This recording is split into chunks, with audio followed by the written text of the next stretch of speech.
오늘 시간 함께 나눌 말씀 에베소서 4장 1절로부터 6절까지 말씀 우리 한 절씩 교독하면서 읽도록 하겠습니다.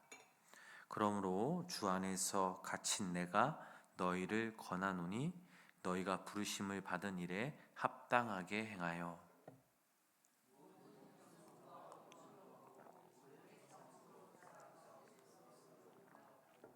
평안의 매는 주 성령이 하나 되게 하신 것을 힘써 지키다.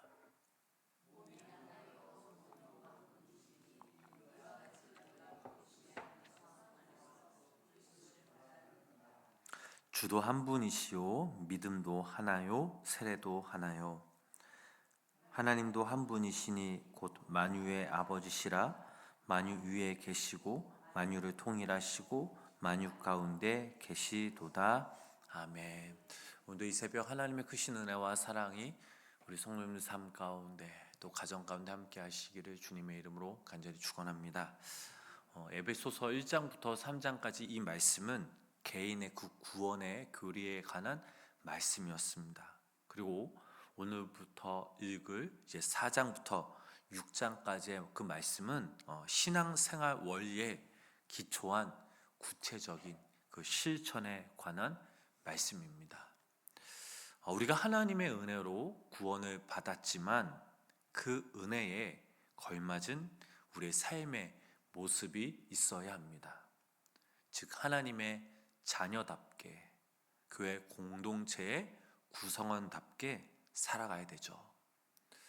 살아가면서 무엇을 믿어야 하는가라는 이 질문도 참 중요하지만 그 믿음을 가지고 어떻게 살아갈 것인가, 이 질문도 대단히 중요합니다. 자, 믿음만큼 중요한 게 무엇입니까? 바로 우리들의 삶의 모습이죠. 믿음 없는 삶은 모래 위에 지은 집처럼 허물어지기가 쉽습니다. 에베소서 4장 말씀에서 바울은 삶의 실천에 대한 것을 6가지를 말하고 있습니다. 그 오늘 첫 번째로 4장 1절부터 16절까지 그 주제의 말씀이죠. 자, 이 말씀에서 주제는 무엇이냐? 하나가 되어서 주님을 섬기는 것과 하나가 되어 행동하는 것이죠. 오늘날 우리가 살아가는 이 시대를 한마디로 표현하면 여러분들은 어떤 단어가 생각나십니까? 제가 생각하기엔 분열의 시대라고 할 수 있죠. 가정도 또 사회도 교회도 서로 다른 의견으로 또 감정으로 너무나 쉽게 갈라집니다. 이런 말이 있습니다. 악마는 사람을 무너뜨리기보다 서로 싸우게 만들어서 무너뜨린다. 교회 역시 마찬가지죠.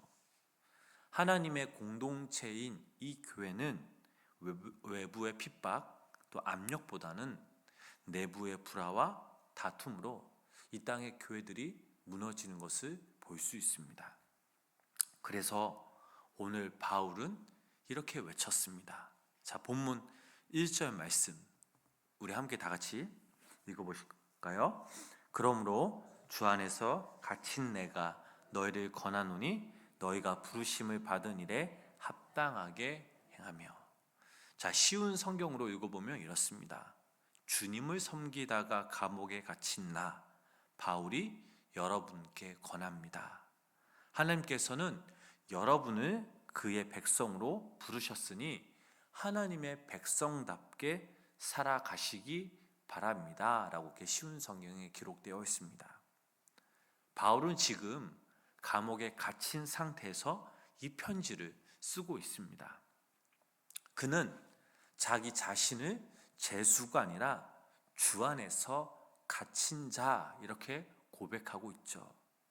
즉 상황이 아니라 부르심의 자리에서 자신을 바라본 것입니다. 또한 바울이 하나 될 것을 먼저 강조한 그 이유가 분명 있습니다. 당시 유대인과 이방인들이 함께 예수님을 믿었기 때문이죠. 하나님이 선택하신 이스라엘의 백성들이 구원의 복음을 들었습니다. 자, 그들은 베드로를 중심으로 구원을 받았죠. 자, 이 이야기가 사도행전 1장부터 9장까지 이야기입니다. 그러나 하나님의 복음은 유대 민족 안에 갇힌 것을 원치 않으셨습니다. 베드로를 통해 고넬료를 만나게 하시고 그 만남을 통해 이 복음이 전 세계적으로, 즉 이스라엘의 밖에 이방인들까지 전파되었습니다. 자, 하나님은 그리고 이 복음을 위해, 이방인들을 위해 바울을 택하셨죠. 하늘의 비밀, 이 복음은 이스라엘 백성들에게만 국한된 것이 아니라 모든 이방인들에게까지 선포되었습니다. 그래서 유대인들도 예수님을 믿었습니다. 자, 여기서 더 놀라운 사실은 유대인이 회개하고 돌아오는 속도보다 이방인이 더 빨랐다라고 합니다. 그리고 마침내 유대인들과 이방인들이 함께 모여서 예배를 드렸습니다. 자, 그런데 문제 하나가 생겼습니다. 그들은 서로가 너무나 다른 사람들이었죠. 예를 들면 사고방식, 생활방식, 종교적 배경 등이 다 달랐습니다. 자, 멀리서 보면 서로 잘 지내는 것 같아 보였지만 실제적으로는 갈등이 분명 있었을 것입니다. 그래서 본문 2절 말씀을 보면 이런 말씀이 있죠. 이 2절 말씀도 함께 읽어보실까요? 모든 겸손과 온유로 하고 오래 참음으로 서로 사랑 가운데서 서로 용납하고. 하나됨은 그냥 유지가 되지 않습니다. 겸손과 온유, 인내와 사랑이라는 네 가지의 기둥 위에 든든하게 세워집니다. 자, 겸손, 자기 자신을 낮추고 상대를 높이는 마음이죠. 예수님이 이 땅에 오셔서 겸손의 모습을 우리들에게 친히 보여주셨습니다. 온유, 무기력이 아니라 힘이 많은 상태입니다. 그런데 여기서 중요한 것은 힘이 있지만 그 힘을 함부로 사용하지 않는다라는 것이죠.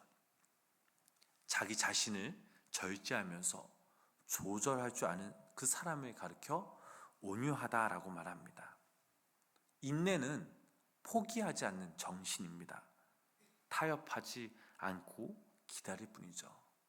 고린도전서 13장 그 말씀에서 사랑에 관해 제일 처음 언급된 그 말이 무엇입니까? 바로 사랑은 오래 참고입니다. 이게 뭐가 그렇게 중요해? 말할 수 있지만 가령 예를 들면 부부 사이에서만 봐도 제일 중요한 것은 오래 참고 기다려주는 것이죠.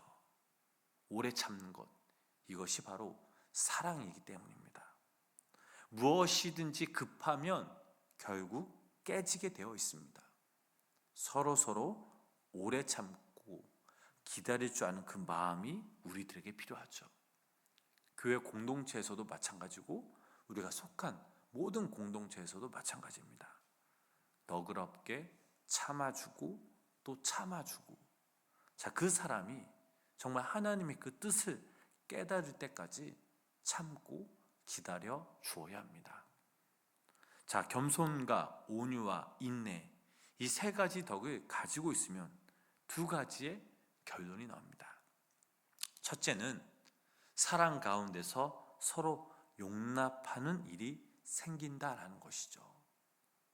사랑하기 때문에 서로 이해하고 용납하고 또 이것이 더 크게 아름답게 조화를 이루게 되는 것입니다. 이것만큼 하나님의 더 큰 역사를 이루는 것은 없습니다. 본문 3절 말씀을 읽어보면 또 이런 말씀이 있습니다. 우리 말씀도 함께 읽어보실까요? 평안의 매는 주로 성령이 하나 되어 하신 것을 힘써 지키라. 겸손과 온유, 인내, 이 사랑의 두 번째 결론은 평안에 매는 주도 성령이 하나 되게 하시는 역사입니다. 자, 여기서 중요한 것은 하나 되게 하신 분이 누구십니까? 바로 성령님이시라는 사실이죠. 우리가 하나를 만드는 것이 아니라 성령님께서 이루신 이 하나됨을 우리가 지키는 것입니다. 4절부터 6절까지의 말씀 읽어보면 또 이런 말씀이 계속해서 이어집니다. 우리 함께 읽어보실까요? 몸이 하나요 성령도 한 분이시니 이와 같이 너희가 부르심의 한 소망 안에서 부르심을 받았느니라. 주도 한 분이시여 믿음도 하나요 세례도 하나요 하나님도 한 분이시니 곧 만유의 아버지시라. 만유 위에 계시고 만유를 통일하시고 만유 가운데 계시도다. 자, 바울은 교회의 일치를 삼위일체 하나님 그 안에서 설명합니다. 말씀에 따르면 교회는 그리스도의 그 몸을 상징하고 우리는 한 몸입니다. 왜 우리가 하나가 되어야 합니까? 교회 안에 거하시는 그 성령님이 두 분이 아니라 한 분이시기 때문이죠. 왜 우리가 하나가 되어야 합니까? 주님이 한 분이시기 때문입니다. 왜 우리가 하나가 되어야 됩니까? 우리의 믿음이 하나이기 때문이죠. 그리고 하나님을 섬기기 때문입니다. 하나됨은 관계의 문제가 아니라 하나님의 그 영광의 문제입니다. 예수님께서도 마지막 기도에서 이렇게 말씀하셨습니다. 아버지여 저희도 하나가 되게 하옵소서. 세상이 아버지께서 나를 보내신 것을 믿게 하려 함이니라. 요한복음 말씀에 기록되어 있죠. 사랑하는 우리 성도님 여러분, 교회가 하나 될 때 세상은 하나님을 바라봅니다. 우리의 가정이 하나가 될 때 자녀들이 믿음을 봅니다. 사랑의 힘으로는 불가능하지만 성령님이 역사하실 때, 그 성령님이 우리 가운데 계실 때 우리는 하나가 될 수 있습니다. 오늘 하루를 살아가시는 우리 성도님 삶 가운데 성령님이 하나 되셔서 가정과 교회 안에 그리고 그분의 은혜와 축복이 있기를 주님의 이름으로 간절히 축복합니다. 행여나 지금 우리 마음 가운데 또 우리 삶의 모습 가운데 우리 안에 묻혀둔 작은 상처들이 있지만 또 갈등이 있지만 시험이 있지만 그러나 그분의 말씀으로 깨끗하게 치유되게 간절히 소망합니다. 오늘 여기 말씀 나온 것처럼 겸손과 온유로 인내와 사랑으로 서로 용서하여 주시고 보듬어 주시고 더 사랑하시면서 살아가시기 축복합니다. 우리의 생각, 다른 사람들이 생각하는 그 생각, 또 주장하는 것들이 분명 다 다를 수 있습니다.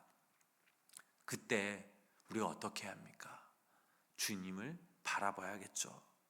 우리를 하나로 이끄시고 인도하시는 그 성령님을 한번 바라보시기 바랍니다. 그러면 그때 주님의 그 평화가 우리의 가운데 부어져서 우리를 하나 되게 하실 것을 믿으시기를 바랍니다. 이 은혜와 이 축복이, 이 믿음이, 이 사랑이, 이 말씀이 오늘 하루를 살아가시는 우리 성도님 삶 가운데 충만히 임하셔서 정말 오늘 하루 우리에게 주어진 이 24시간의 이 선물 동안 우리가 우리 삶의 모습을 통해 하나님께 기쁨이 되고 영광이 되며 서로 하나 되어서 우리 함께 그 하나됨 안에 사랑하며 교제하며 섬기며 나누며 용서하며 살아가시는 귀한 믿음의 성도님의 삶이 되시길 주님의 이름으로 간절히 축원합니다. 기도하겠습니다. 사랑의 주님, 우리를 부르시고 성령 안에 하나 되게 하신 그 하나님의 은혜에 감사를 드립니다. 아직도 우리 마음속에 있는 교만과 판단, 미움을 내려놓고 겸손, 온유, 인내, 사랑으로 서로를 품게 하여 주시옵소서. 평안의 매는 주요 성령이 하나 되게 하신 것을 힘써 지키는 우리 모두가 되게 하시고, 우리가 하나가 되어서 세상 가운데 주님의 그 사랑과 그 빛을 비추는 우리 모두가 되게 하여 주시옵소서. 교회가 하나 될 때, 또 성도인 우리가 하나 될 때, 우리는, 세상의 사람들은 우리를 통해서, 이 교회를 통해서 하나님을 바라볼 수 있습니다. 또 우리가 가정에서, 우리가 부부가 하나가 될 때 우리의 자녀들이 우리의 모습을 보고 믿음을 볼 수 있습니다. 하나님은 오늘도 우리에게 이런 한 마음, 한 믿음, 하나의 그 성령님 이끄시는 그 성령님 한 분만 따라가는 우리 모두가 되게 하셔서 우리를 통해 다른 누군가가 하나님을 바라보는 우리 역사 있게 하여 주시고, 또 우리를 통해서 하나님의 나라가 확장되게 하시고, 또 우리를 통해서 하나님 영광 누리는 귀한 복된 하루 보내게 하여 주시옵소서. 하나님, 오늘도 이 새벽 우리 성도님들의 간절한 그런 기도 제목을 가지고 주의 전에 나와 함께 간구하며 기도하며 나아갑니다. 우리의 능력과 우리의 지혜로 해결할 수 없는 우리 삶의 문제들이 분명 있습니다. 오늘도 이 시간 우리가 함께 기도하며 나아갈 때에 하나님께서 귀 기울여 주시고, 작은 숨소리차 귀 기울여 주시고 응답해 주시는 그 하나님의 그 손길을 우리가 기대하면서 그때를 기다리며 더욱더 우리가 기도하는 우리 모두가 되게 하여 주시옵소서. 예수님의 이름으로 간절히 기도드렸습니다. 아멘.